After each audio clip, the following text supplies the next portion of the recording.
আর আমরা এই মুহূর্তে আছি আমি চাঁদনি এক লঞ্চটির সামনে। যদিও লঞ্চে কোনো বডিতে কোনো নাম লেখা নেই, তবে নাম লেখা না থাকলেও আমরা কিন্তু এই বডি দেখলেই চিনতে পারি। বডিটি দেখে প্রথম যে নামটি মনে আসছে সেটি হচ্ছে আমি অ্যাডভেঞ্চার 11, এবং তারও পূর্বে নাম ছিল দ্বীপরাজ 2। তো দ্বীপরাজ 2 এবং অ্যাডভেঞ্চার 11 এই নাম দুটি থাকাকালীন কিন্তু এই লঞ্চটি বেশ দাপ উঠেছিল নিজ নিজ রুটে, তখন ঢাকা বরিশাল এবং পরবর্তীতে কিন্তু ঢাকা পায়রাবন্দর রুটে অ্যাডভেঞ্চার নামে যখন ছিল তখন কিন্তু এই লঞ্চটির বেশ সুনাম ছিল। তখন ওই রুটের কিন্তু সবচেয়ে গতিশীল এবং সবচেয়ে বড় এবং সবচেয়ে ভালো লঞ্চটির নাম কিন্তু ছিল এমভি অ্যাডভেঞ্চার 11।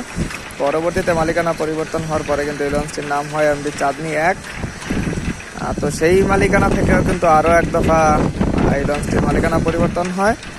আর যেই মালিকানা এখন পর্যন্ত আছে সেটি হচ্ছে মেলকার কোম্পানি নামে আমরা যাদেরকে চিনে থাকি। তো এই কোম্পানিতে আসার পর কিন্তু এই নৌযানটি অল্প কিছুদিন সার্ভিস দিলেও পরবর্তীতে কিন্তু এই লঞ্চটি একবারেই ডকইয়ার্ডে বেহাল অবস্থায় পড়ে আছে, যার সর্বশেষ চিত্র আপনারা দেখতে পাচ্ছেন।